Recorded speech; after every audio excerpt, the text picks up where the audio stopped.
esperanza. León XIV destaca la alegría de la resurrección como remedio contra la tristeza, porque infunde esperanza. Ya son 15 de los 28 los restos de rehenes israelíes entregados por Hamás, mientras el vicepresidente de Estados Unidos, J.D. Vance, en Jerusalén se reúne con el gobierno de Israel y de países árabes en torno al desarme de Hamás y la reconstrucción de Gaza. El presidente de la Conferencia Episcopal de México denuncia la trata de personas y desapariciones en las caravanas de migrantes. Líderes empresariales, políticos y autoridades religiosas se reúnen en el Desayuno Nacional de Oración por el Perú contra el desaliento por la crisis de violencia. Conocemos la vida de Santa María Troncati, la religiosa italiana que evangelizó a los nativos Shuar en Ecuador. El postulador de su causa de canonización nos da detalles de su vida. Hola amigos, hola, iniciamos una jornada informativa. Así es, Natalie, qué gusto como siempre iniciarla contigo y con esos televidentes desde los estudios en Lima, Perú. Bienvenidos a su noticiero con enfoque católico EWTN Noticias. Soy Natalie Paredes. Soy Eddie Rodríguez Morel, gracias por acompañarnos. En la fiesta de San Juan Pablo II empezamos las noticias desde el Vaticano con el Papa León XIV, reflexionando esta mañana ante miles de peregrinos sobre el remedio contra la tristeza. Nuestra corresponsal Paola Flynn informa. Bajo la lluvia y entre una multitud empapada, el Papa León XIV ofreció este miércoles aquí en la Plaza de San Pedro una catequesis que tocó el corazón de miles, un llamado a redescubrir el remedio contra la tristeza. En su reflexión sobre la resurrección de Cristo dentro de su ciclo de catequesis sobre la esperanza, el pontífice aseguró que solo la alegría pascual puede curar las heridas más profundas del alma. Fue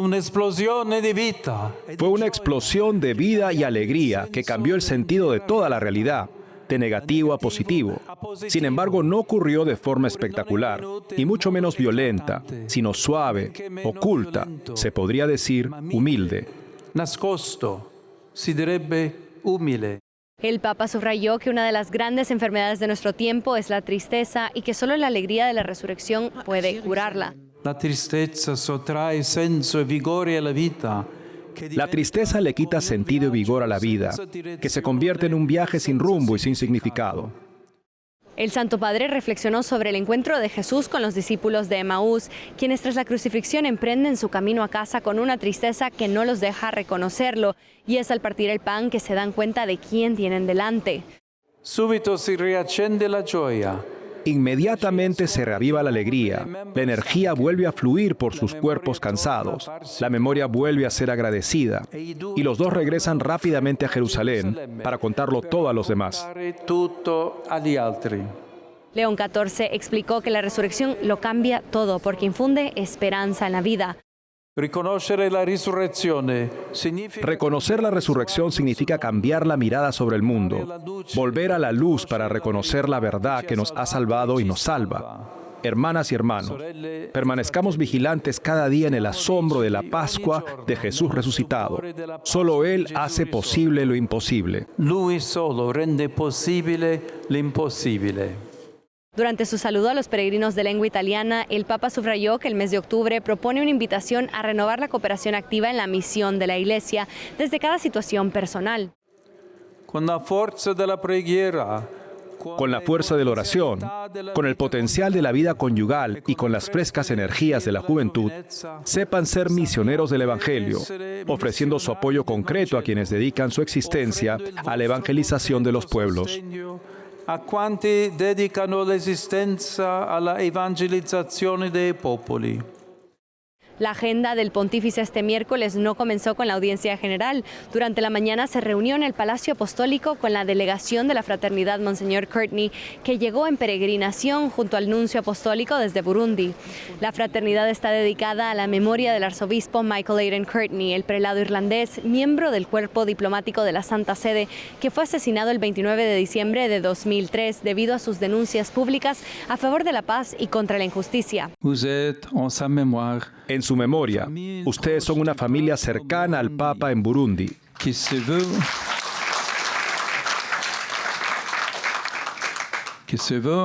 quiere serlo, que lucha en misión con los pobres y los pequeños en nombre de Cristo. El Papa les agradeció su trabajo y les impartió la bendición apostólica. En Roma, Paola Flynn, EWTN Noticias.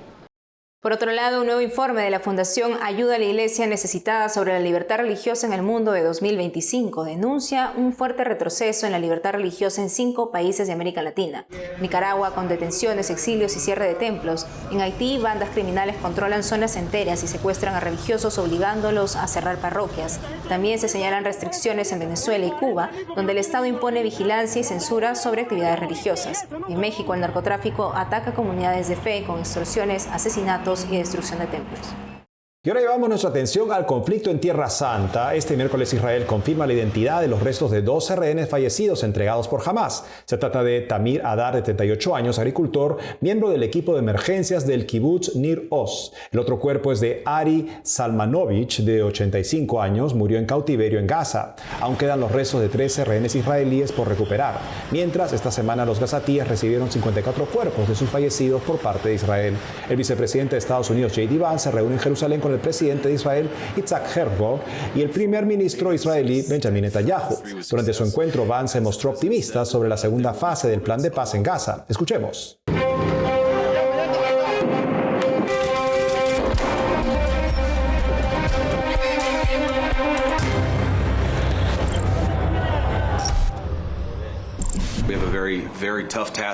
Tenemos una tarea muy difícil por delante: desarmar a Hamás, reconstruir Gaza para mejorar la vida de sus habitantes y garantizar que Hamás deje de ser una amenaza para nuestros aliados en Israel. No es fácil, y creo que incluso en las últimas 24 horas hemos tenido muchas conversaciones positivas con nuestros aliados del gobierno israelí, pero también, francamente, con nuestros aliados del mundo árabe, que se están ofreciendo como voluntarios para desempeñar un papel muy positivo en esto. Y aquí vemos la enorme devastación en Gaza tras 2 años de guerra. El 80% de la infraestructura está destruida según la ONU. Y iniciaron los trabajos de limpieza de escombros en Gaza y distribución de agua potable, de acuerdo a la organización multilateral. Se estima que se necesitarán $70.000 millones para reconstruir la franja, según el Banco Mundial. Ahora escuchemos qué pasa con los gazatíes buscando cómo salir adelante. Los precios han bajado, pero ¿de qué sirve? Han bajado, pero no hay nada que comprar. Sin tener el banco abierto y sin dinero, no importa que los precios hayan bajado.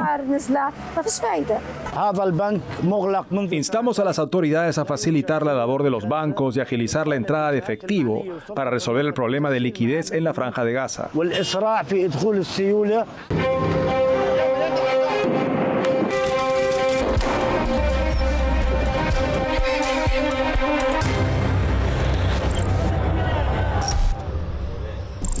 Llevamos nuestra atención sobre México y cómo está el país y la situación de los migrantes desde la perspectiva del presidente de la Conferencia del Episcopado Mexicano, Monseñor Ramón Castro Castro. Veamos la entrevista realizada hace poco por Montse Alvarado para Noticias en Profundidad de EWTN. Monseñor Castro, es un placer estar aquí con usted. Muchas gracias por estar en nuestros estudios aquí en Washington, D.C.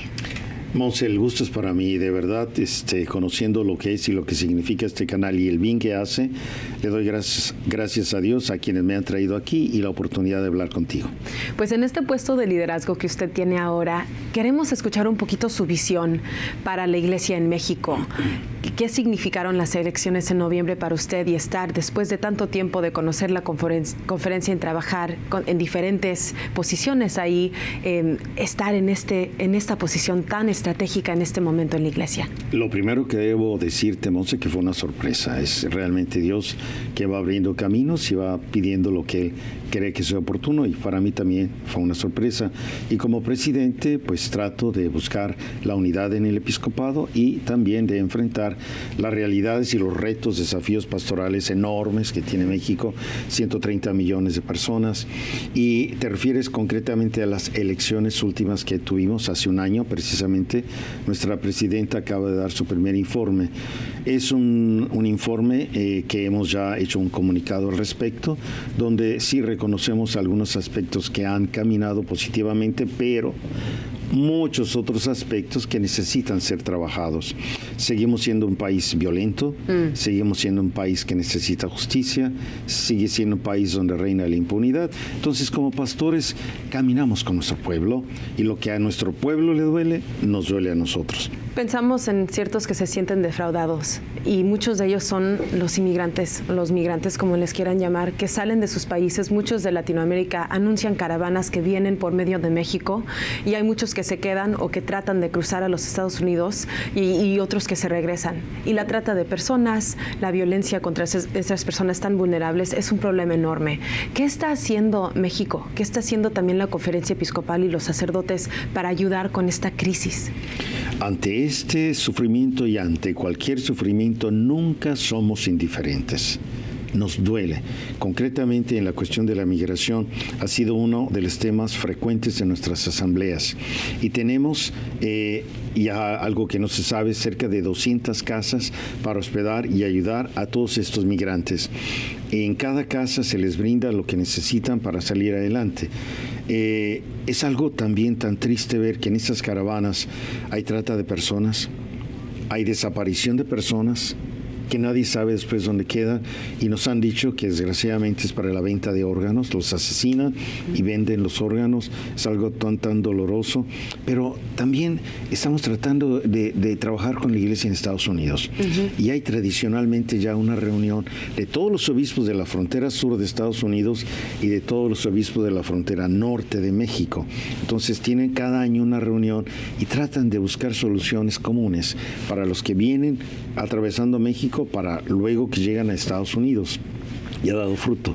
Ese trabajo creo que debemos potenciarlo, y una de las razones también por las que estoy aquí es ese encuentro con la Conferencia Episcopal Norteamericana y ver el modo en que como conferencias podamos trabajar por los problemas comunes que tenemos. El lugar moral en todo lo que es la política internacional, los conflictos que vemos, que hemos escuchado las palabras de León XIV sobre esto también.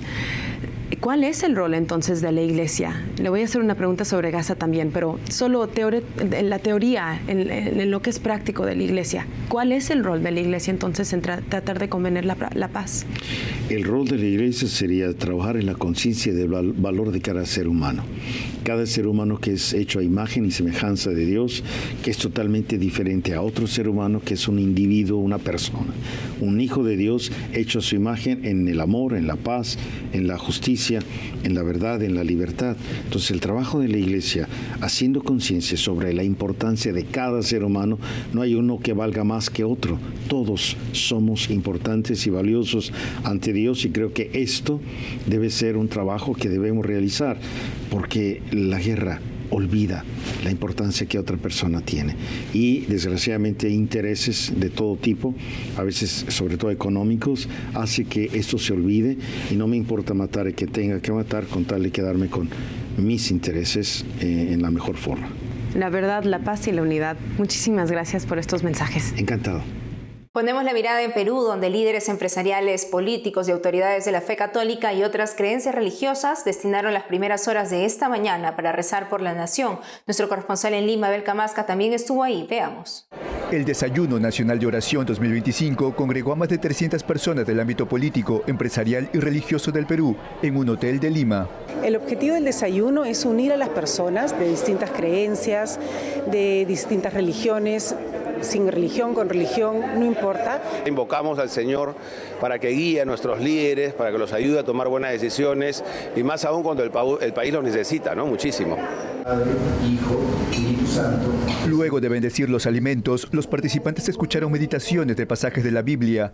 Gonzalo de Romaña, empresario pesquero, reflexionó sobre la carta a los romanos, en la que el apóstol San Pablo pide ser pacientes en la tribulación y perseverantes en la oración. Walter Ollarse, docente en la Universidad de Negocios ESAN, compartió su testimonio. Hace 14 años perdió a su hijo, asesinado en un estadio, víctima de la violencia entre las pandillas de fútbol. Dos señoras que estaban en el palco vecino nos fueron a acompañar al entierro, y cuando me hablaron, ellos me dijeron: Señor, su hijo murió por defender a Dios. Él pasó a darles el encuentro gritando: hay mujeres y niños. Ese día supe que hay otra vida, la eternidad junto a Jesús. La oración principal por el país fue dirigida por Juliana Caxia, líder provida y defensora de la familia, quien clamó a Dios que mirara al Perú en medio de la inseguridad, violencia y desesperanza que viven muchos peruanos. Ha sido un evento muy importante, de mucha reflexión, de mucha oración, para que podamos tomar buenas decisiones en favor de todos los ciudadanos, en favor de la vida, en favor de la libertad. Yo creo que el desayuno de oración nos permite a las autoridades, a las personas influyentes de nuestro país poder tener un espacio en donde solo pensemos en la unión. Nuestro país está sufriendo una ola de inseguridad y criminalidad altísima. Creo que los cristianos tenemos una gran responsabilidad y es empezar a clamar, rezar, pedirle a Dios para que la paz se restaure en nuestro país. El Desayuno Nacional de Oración cumple 30 años uniendo a los líderes que, en medio de sus diferencias, son conscientes de que es necesario poner a Dios en el centro de sus decisiones. La oración por los que llevan las riendas del país se da el mismo día en que entra en vigencia el estado de emergencia en la capital, restringiendo derechos constitucionales como la libertad de reunión y de tránsito en resguardo de la seguridad. En Lima, Abel Camasca, EWTN Noticias. Hacemos una pausa y al volver conocemos a Santa María Troncati, la religiosa italiana que evangelizó a los nativos Shuar en Ecuador. El postulador de su causa de canonización nos da detalles de su vida. Además, líder provida en Estados Unidos destaca que hay confusión luego de la revocación y regreso de la ley federal contra el aborto. Advierte que siguen los abortos clandestinos. Regresamos con más noticias con Enfoque Católico.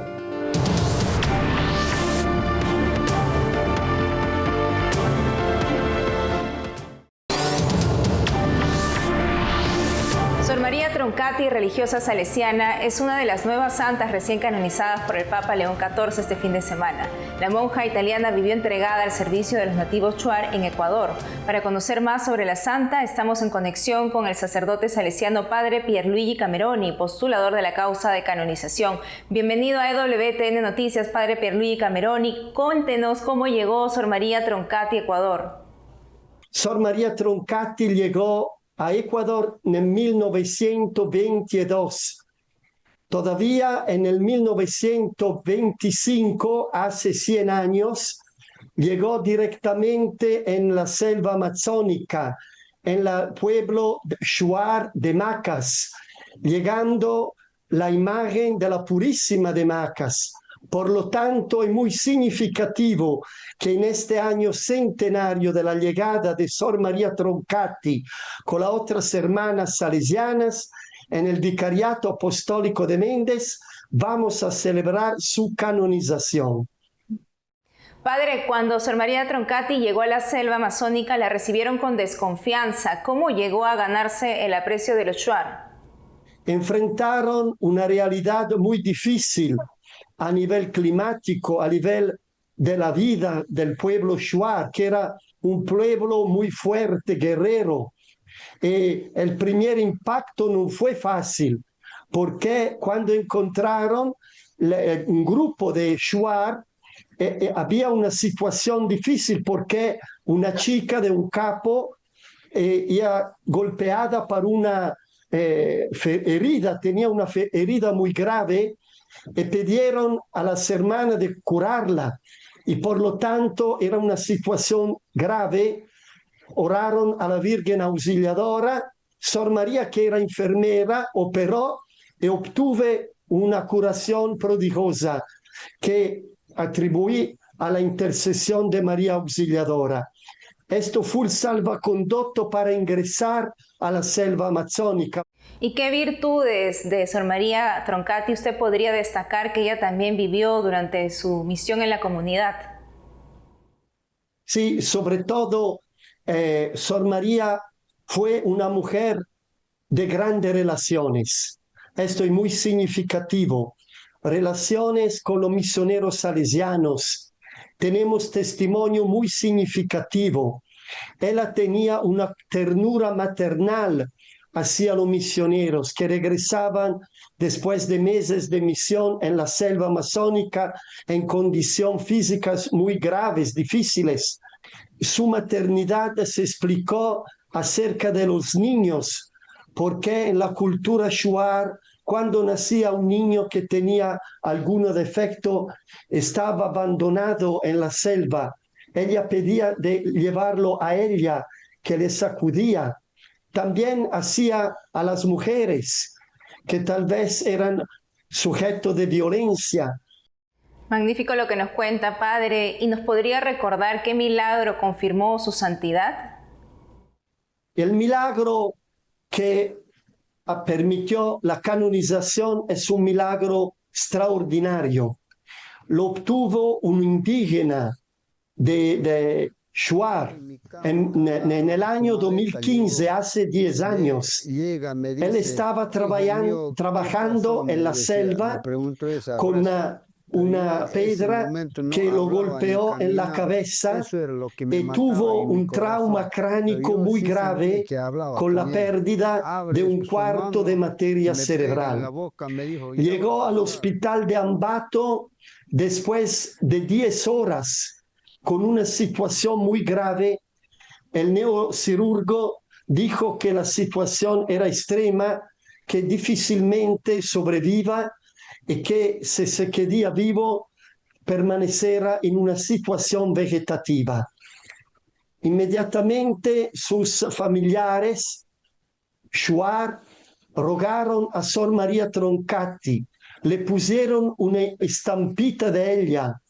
Después 3-4 semanas, este señor tuvo un sueño. Él habla todavía también de una visión donde apareció Sor María Troncati vestida de hermana con su maleta de enfermera. Él le dijo: hijo mío, yo soy María Troncati y vengo a curarte.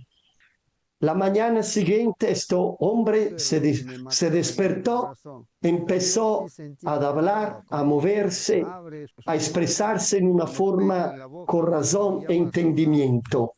Recuperó en una forma milagrosa todas sus facultades de comprensión, de hablar, de caminar.